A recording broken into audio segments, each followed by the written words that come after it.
Okay. Sir, did you check the worksheet? I did check the worksheet. You didn't submit it yesterday, and you were not in the class as well. Why? No, I was, sir. You were in the class? I, yes, How did I miss you then? Your worksheet wasn't there, bro. sir, I submitted it. Today? No, yesterday.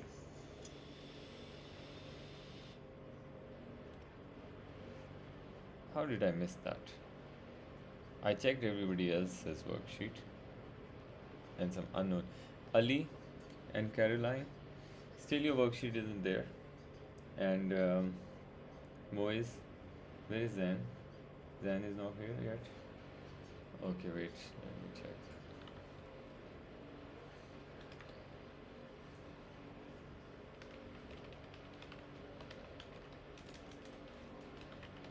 Okay.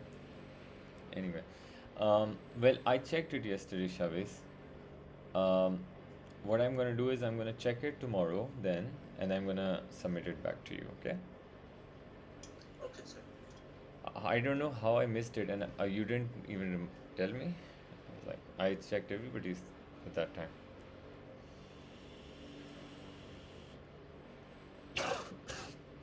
Okay, that's not a big deal. Anyway, so today we are going to basically start off with something very, very important, and that is basically the dispersion of light first, and then we're going to look at some of the effects of microwaves as well. So, dispersion of visible light.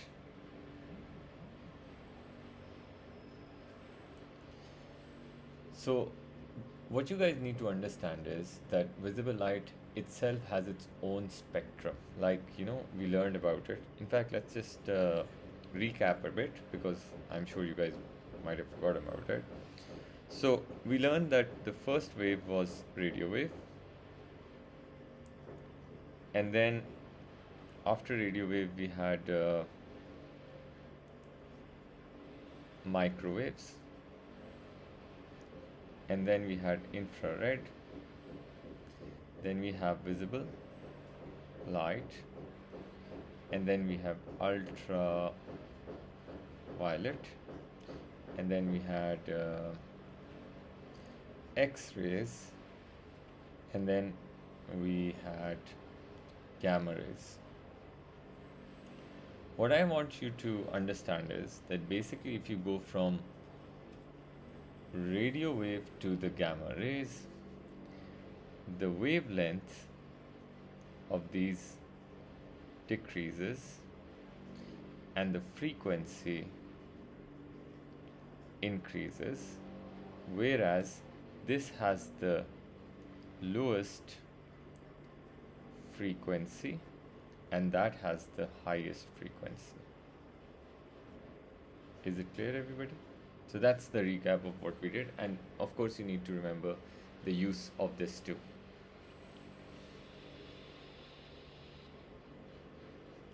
Now,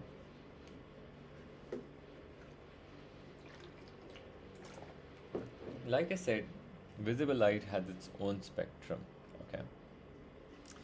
And the spectrum is such that when you look at basically visible light, when it goes through a prism like this,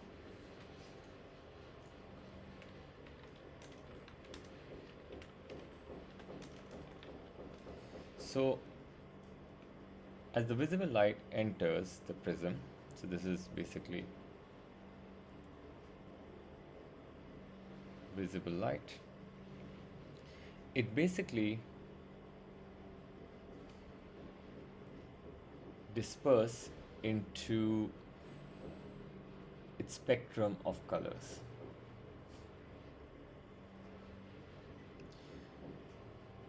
So the first color is red and the last one is indigo. And it starts dispersion from the moment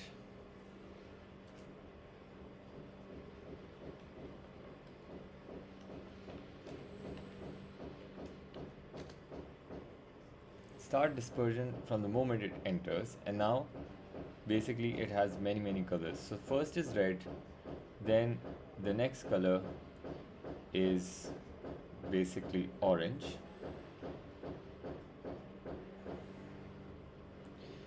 after orange you got yellow,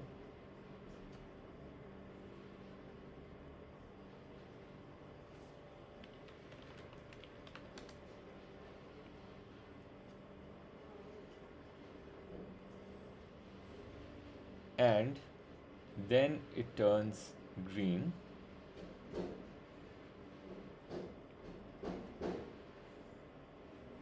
okay, for some reason I should have made this a bit more. Wait a second, let me fix it a bit.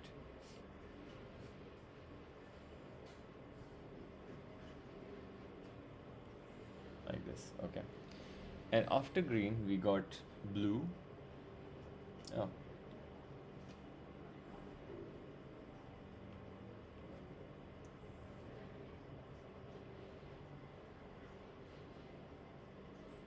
and then we got indigo,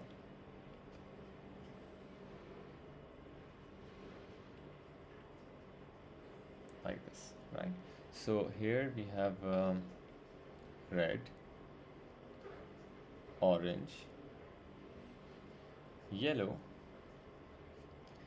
green, blue,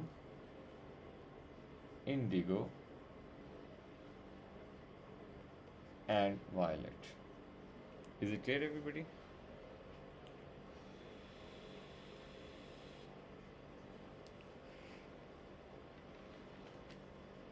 Yes, sir.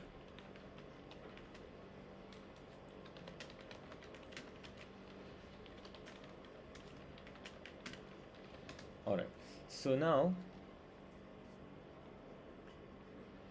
this was caused basically these colors. So we need to remember that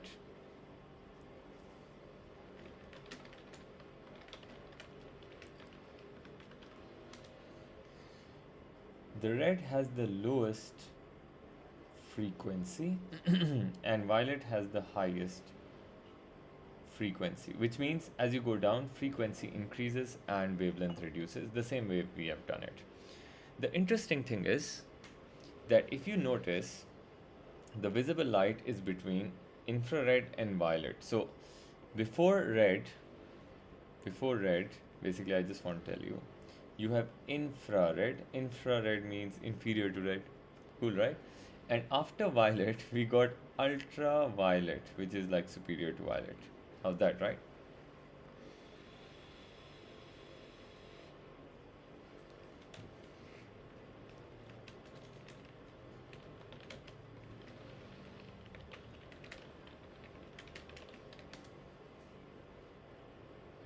Is that clear, everybody? Any questions? Please let me know.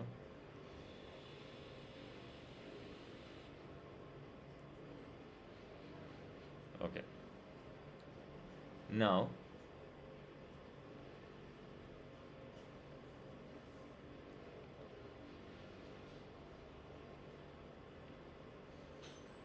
check this out then.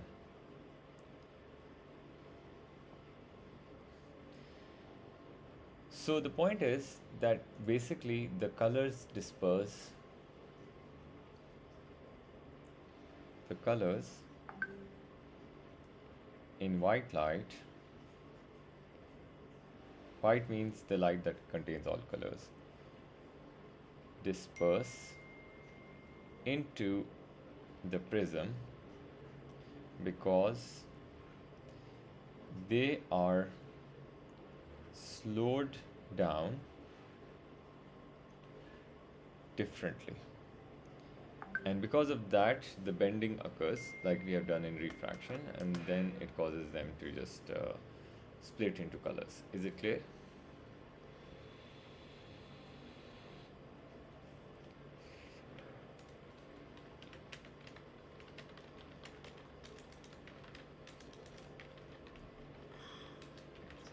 sir.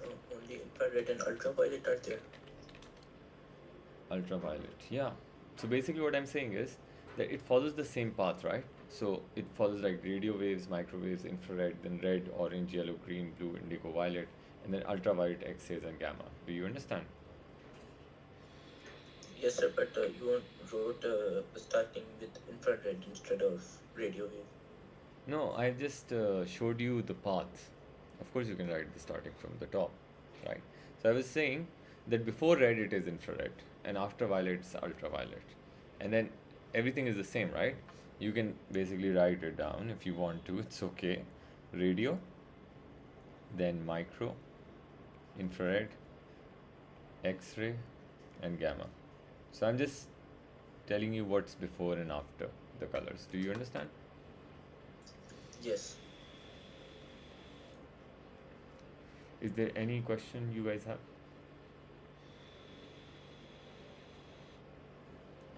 Okay, now, so one of the definitions that they're going to ask you is they're going to say, okay, question, define term monochromatic. Okay. Now, mono means single, chroma means comes from color, so it means that it's a visible light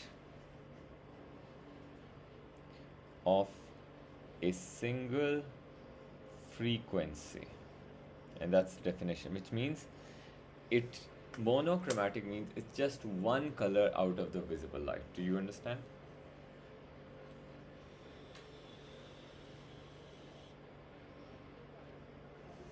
Okay. Afan, everything is clear? Who's here, who's not? Let me check.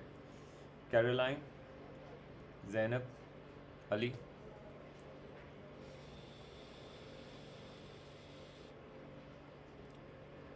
Clear, sir. Okay.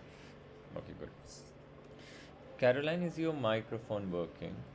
I've been asking about you since very, very long. What has happened?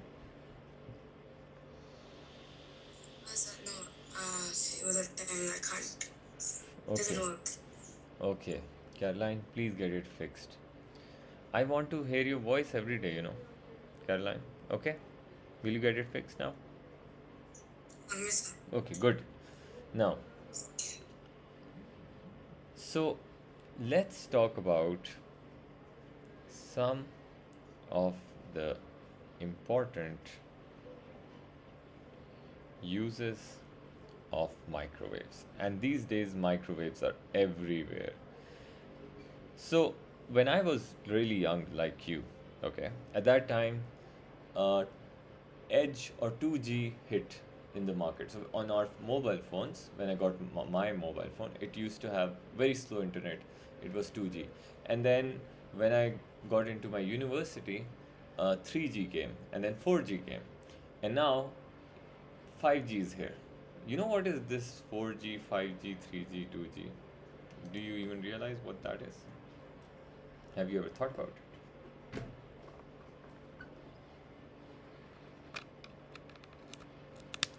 Yes, tell me please. Anybody who knows.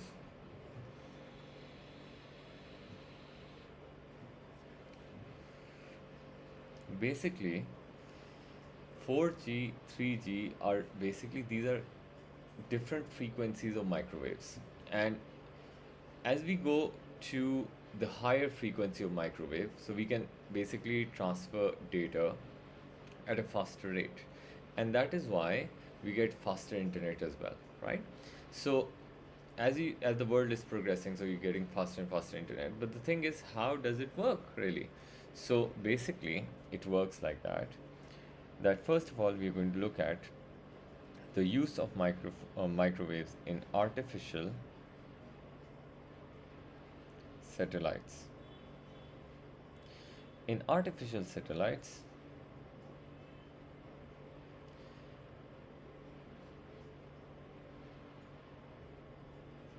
so there are two different types of satellite. Number one is basically low orbit artificial satellites. And then number 2 is the geostationary satellites. Now, low orbit artificial satellites, let's suppose this is our Earth. So, around the Earth, they just travel in different axes and they can actually move really, really fast. So, like going around the Earth at different, places, move around like this. But then we have geostationary satellites, which basically are called geostationary because they appear to be stationary, they're actually far away. They only work on the equatorial plane, and then they basically revolve with the same speed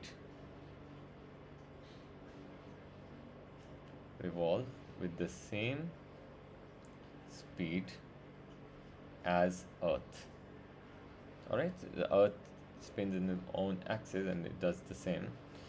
Also, in the same direction. So basically, this is like these kind of satellites basically appear to be stationary because whenever you look at it, it just stays at the same point because it is going in the same direction as Earth and it is also moving at the same speed. So technically, we can just view it all the time. It's just above us, and we just view it, and then we know that it's just stationary. Although it's not, it's moving along with the Earth. Is it clear, everybody?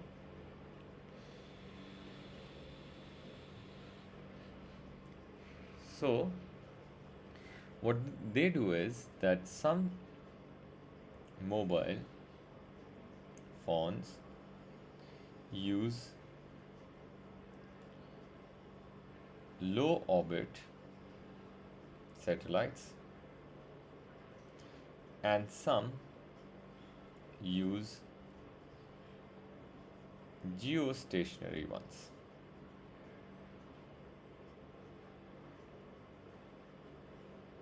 Is it clear, everybody?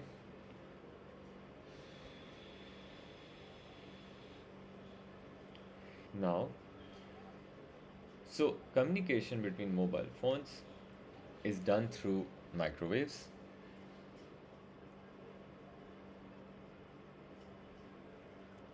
Is done through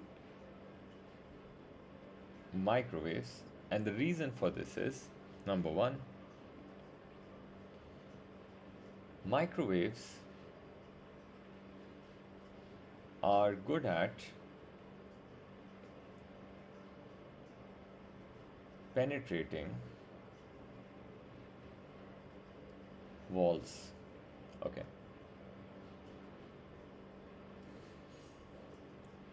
Not all walls, but some walls. Okay. Of course, the walls are thick, then the signals drop. That's true. And also, microwaves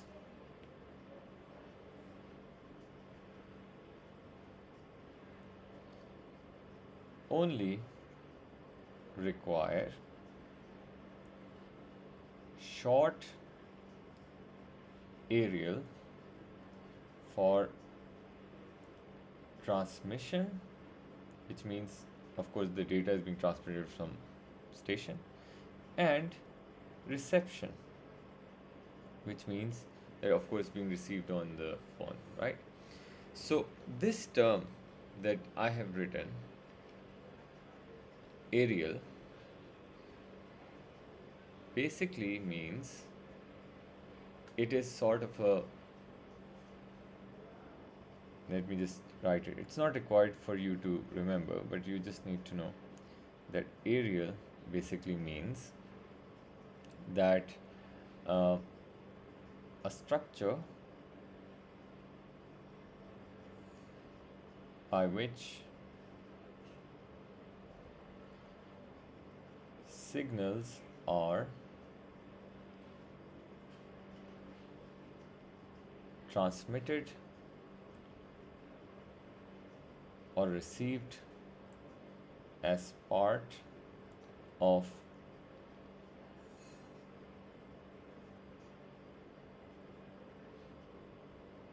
microwaves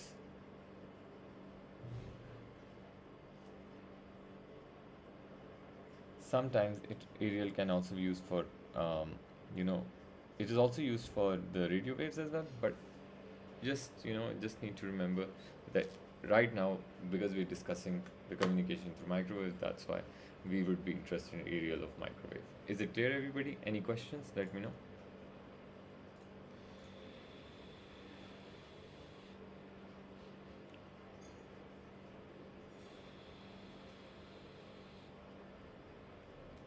Now the other, so these basically mobile phones uses satellites, but you also have seen that nowadays when you have to transfer a file, or you need to connect to a something like a pen with a PC or a mouse or whatever you are using, you also use Bluetooth. So what exactly is Bluetooth? Let me just define it for you. So Bluetooth is uses a low energy radio waves or microwaves because they can pass through walls, but signals are weakened on doing so, or if the transmitter and receiver are placed far away from each other. Any questions? Please let me know. Iman, everything is clear? Yeah. Okay. So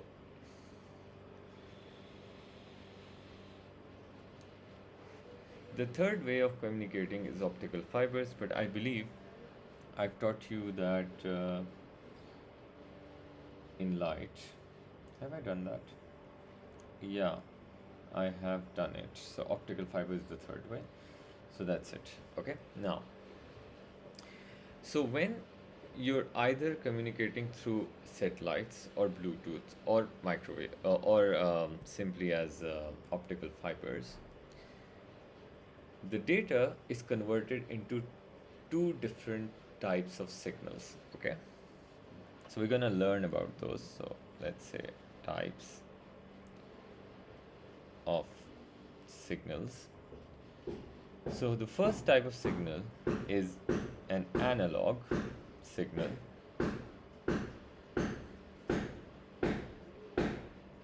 and the other type of signal is basically the digital signal. Okay. So let's look at the definition of analog signal. So analog signal is basically defined as continuous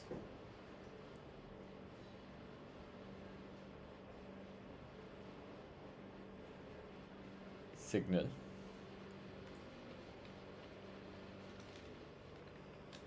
and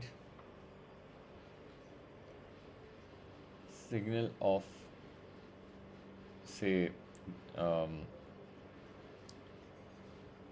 any wave that we're talking about, like radio or microwave, right? It's like that.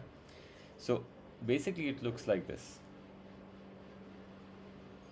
It's just a wave like this, okay? Whereas the digital signals are discrete time signals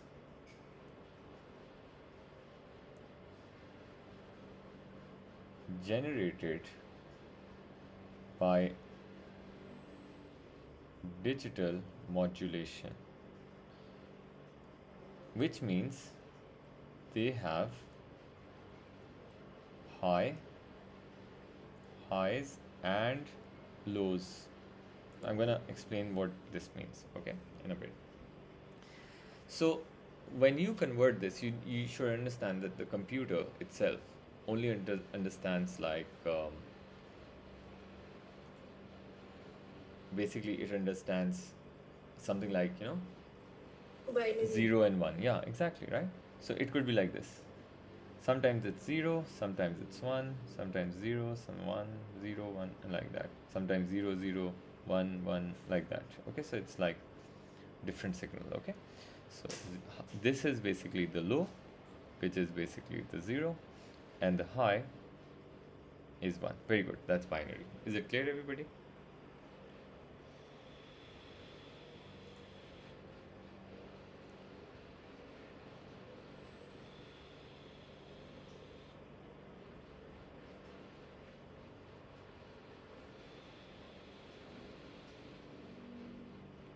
Now, let's make a table and understand what is the difference between these two, okay? So, difference between analog and digital signal. Okay, so we're gonna let's put it like this, okay? Let's write analog on this side and digital on this side. Oh, by the way, when the meeting ends, please do rejoin, okay? Now, check this out. So, like I said, analog signal is a continuous signal, digital is a discrete signal. This is represented by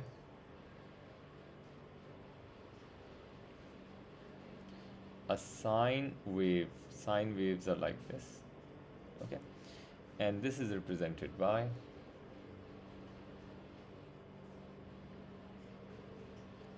square waves. Square waves are like this, okay? Now, the third thing is analog signals have like right now, if I was sitting in front of you, my voice would be an analog signal. Okay, so human voice, any natural sound that you hear without a computer involved, okay, that's all analog. Also, some analog electronic devices that were like really old radios, right, also use analog signals, okay? Whereas digital one, like computer generated sounds, the data that is stored in optical drives, and other electronic devices. Now, as you can see, that if you remember right now I'm speaking to you through my microphone in my iPad, and you're listening to me through a speaker in whatever device you're using, right? So when I speak, the microphone in my iPad converts it into a digital signal of zeros and ones, and then it sends that information to you, and your computer basically reconstruct it into a analog signal, which then you can hear and understand what I'm saying, right? Now, the fourth difference between them is that it has continuous range of values. So basically it's like 1 2 3 4 5 6 7 8 whatever. and this one has discontinuous values. Discontinuous values means that, of course, it is like um, zeros and ones, and then 0 0 1 1 1 0 1 0 and stuff like that. Pretty cool, that is. Those who take computer, they know. And then basically analog signals record sounds, waves, sound waves as they are. Whereas this converts into a binary. Binary basically means a combination of 0 and 1 that the computer understands, waveform. Right. Now,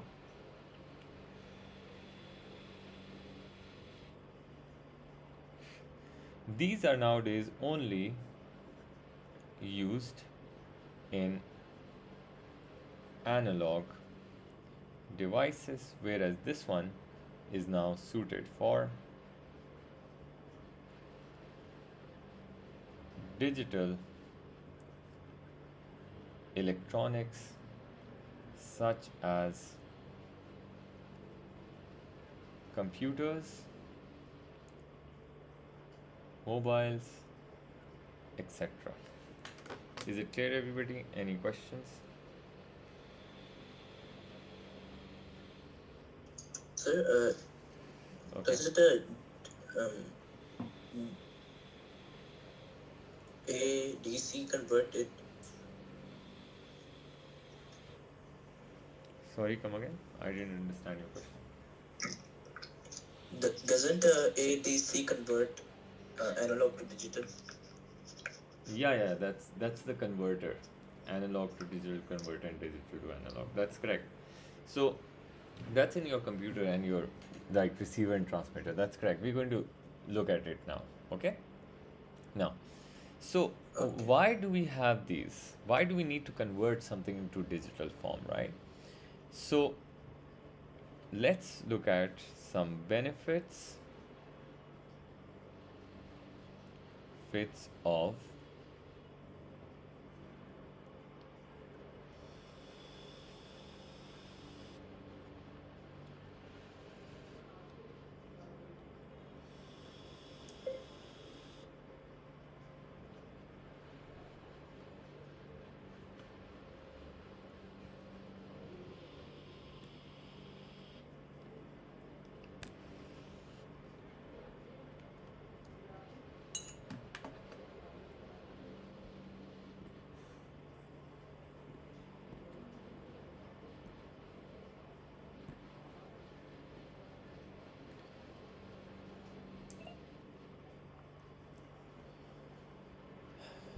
okay, let's wait for everybody to join in. 1 minute, please.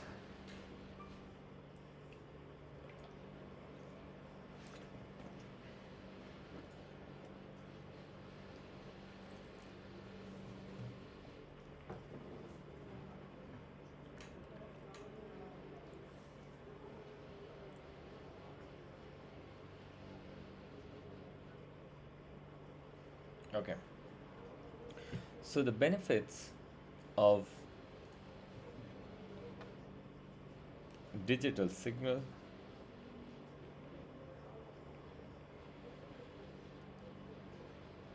are, number one, you guys need to know that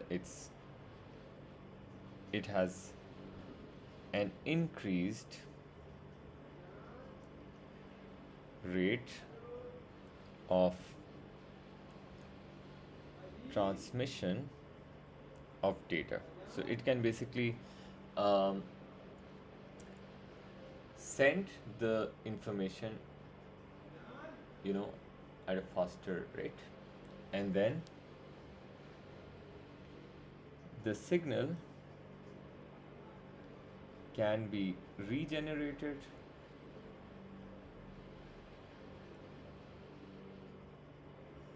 rated when it is sent at a long distance. So I'm just going to explain it to you that how. So suppose we're looking at a analog signal,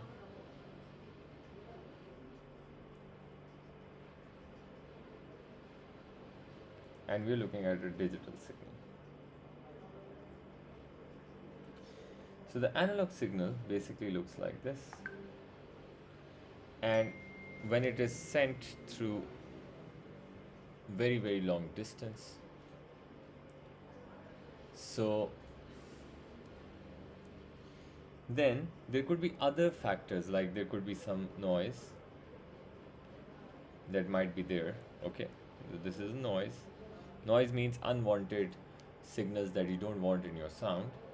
So after going at a long distance, the signal analog becomes corrupt, becomes a bit corrupt, and now you don't actually get the same sound or the same experience of the sound that was originally there. And now there is no way that you can remove the sound because it is completely mixed. Okay, now what happens with the digital signal is when the computer converts it to, suppose, a signal like this, so it has converted it to 0 1 0 1 1 0 1 0, like that, right? So the computer exactly knows exactly what the signal information is, and now along the way, even if there is some kind of noise, and it does affect it, so suppose it affects it like this. So there is now, after long distance, it is now affected with the noise as well. But the computer knows the whole thing, knows the exact, say, the values behind it. So what will computer do is, computer is going to regenerate the signal into the same one that was converted originally, like 0 1 0 1 1 0 1 0. Do you guys understand this?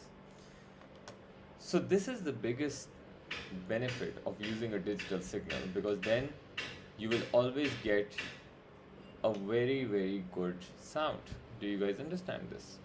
Otherwise, if the analog is, if the noise gets in, and then it cannot be recovered. So that's one of the disadvantages of it. Any questions now? Please let me know. But sir, in digital, it still can get corrupted.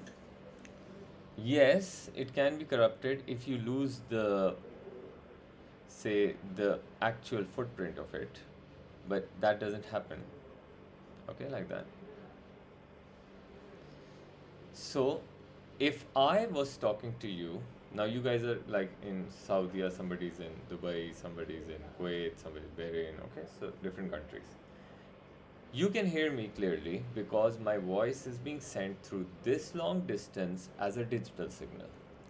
If I was talking to you over a analog phone line, maybe a wire or something, my voice would break a lot and it would not be a very, good one. If you ask your parents about the old days when they had to, use the wired telephones, they would tell you that it was like a mess, because talking to somebody in some other country, actually really far away, was very difficult, because there was so much, interference and noise in the signal that sometimes it was not even understandable what the other person is saying.